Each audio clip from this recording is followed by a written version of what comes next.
Andy. Okay. Happy St. Patrick's Day to you. Hope you're, And to you. hope you're having fun. Can I just talk about the team selection? Just specifically in relation to the pack. There are, I think, 6 of the 8 who started against England last week playing. Are you happy that you've had enough time this week to resolve or sort out or clarify the issues surrounding the scrum from last weekend? Yes, good learnings all round for us and for the officials. So we're happy with the feedback that we got. So the focus has been just about us making sure that we get our own house in order. And just in relation to the backs, obviously Andrew Conway up with that knee, Nigel McHanson. There's not a competition for those back 3 positions anyway, isn't there? There is, which is great, isn't it? You know, you're always trying to build in every position, but the thoroughbreds there in the back 3, they're the ones that tend to break from time to time, and it's always good to have some strength and depth there. And look, it's great. I think Max done unbelievably well. Robert Balakoon coming into camp for 8 weeks. You know, he's going to grow from that experience as well. So long may that continue. And just a final question in relation to the importance, or how important is it that Ireland would finish this Six Nations Championship with some degree of silverware, regardless of what shape that trophy happens to be?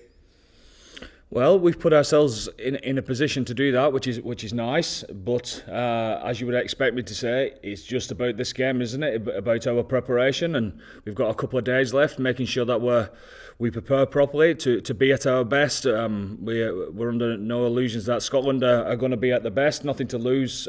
Great side coming to Aviva, trying to spoil a little bit of a party. So. But how do you manage that? You get across your preparation and you make sure that you take your learnings and hopefully we're after our best performance at the tournament. Cheers, thanks mate. Have a good one. Thank you. Hi Andy, Joe here from Virgin Mary. Hey Joe. How are things? Good, thanks. Scotland have had a bit of a disappointing campaign from their point of view, but they're coming to Dublin with nothing to lose. It's almost like a wounded animal. How much of a kick are you expecting from them? They're a good side. You know, we've had some really tough tussles with them of late. You know, and you go back for the last couple of campaigns in the Six Nations. I think they've lost 4 games, and those 4 games have all been lost by 1 score. You know, they're a tough team to play against, tough team to beat. They're dangerous with ball in hand as well. So, you know, obviously that focuses the mind within itself, you know. So we expect them to, come out all guns blazing, and we expect to take all the learnings from our Six Nations and put it all out there on Saturday. Against England, you were really sticking to the game plan in terms of recycling ball and playing the ball out of contact. The last pass didn't go to hand every time, and there was a lot of knock-ons and things.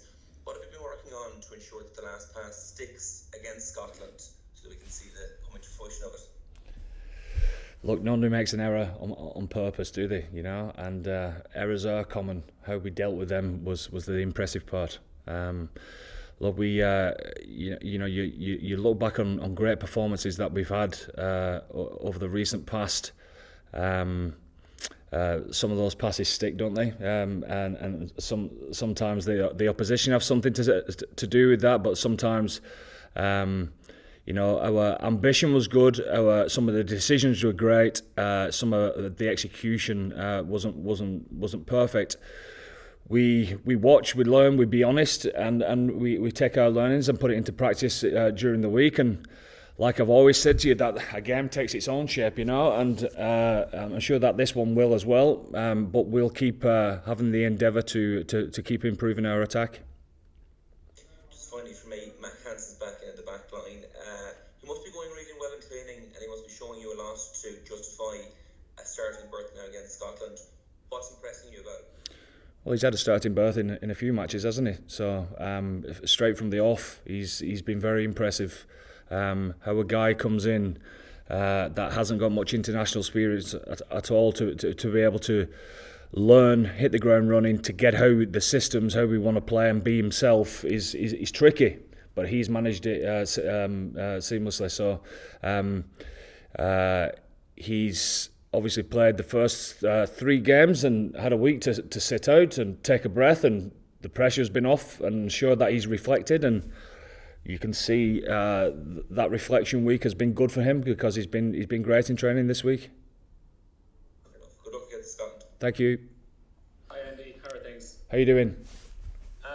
Were you surprised to see Finn Russell not included in Scotland's starting team, and does it change your approach for how you take on Scotland? No, it doesn't. It doesn't. Surprised? Yes and no. I mean, I think everyone was expecting Finn to play. He's a great player, but Blair. I mean, I watched the Connacht game, and he was the best player on the field by a country mile. So we know him well. We know his strengths. Very dangerous ball in hand. Obviously, takes the line on. Very dangerous counter-attack wise. Good passing game. Good kicking game as well. And it's a big game for him, obviously, coming over to the Aviva. But I suppose Greg has had a look at him and picked on form, because his last game for Edinburgh was outstanding. And then last for me, what have you learned about your own squad depth over the course of these last 6-7 weeks? Oh, we're growing in many areas, you know, and yeah, of course there's always ups and downs, but we're growing, and the experiences that we've had this Six Nations will certainly stand to us for the next 18 months in the future. Look, the experiences of going away from home with the big crowds, big atmospheres, big occasion, and I was expecting to play well on those occasions. We took a lot of learnings from both those games, and that'll stand to us definitely. Thanks, Andy. Good luck. Thank you. Hi Andy, hope you're well. Hi Ruth. Hiya. Just on Ian Henderson, he was up earlier this week and he talked about just being frustrated at his own mistakes last weekend. What do you want from him this weekend, and what do you feel he's learned from it?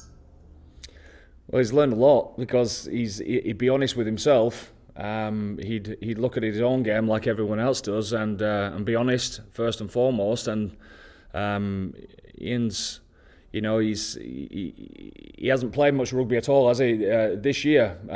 But it stood to him that he went back to Ulster there and got an 80 minutes under his belt, and I suppose he wasn't expecting to get on so soon in the game, and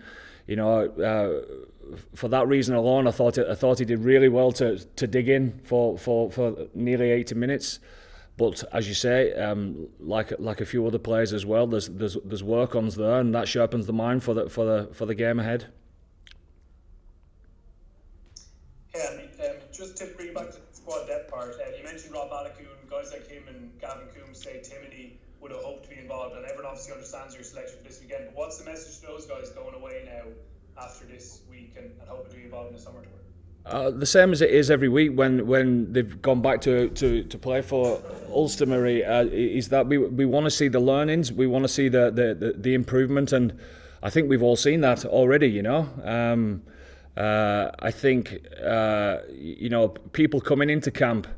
I mean, Joe McCarthy coming in for 3 days this week has been fantastic for him, and you just know that for players that it's where they want to be. Of course, the lads going home are disappointed, etc. But they take the learnings on board, and they know that they have to produce them week in, week out at a provincial level, and because of that, and because of the want to get into the squad and get into the team and play international football, we all benefit.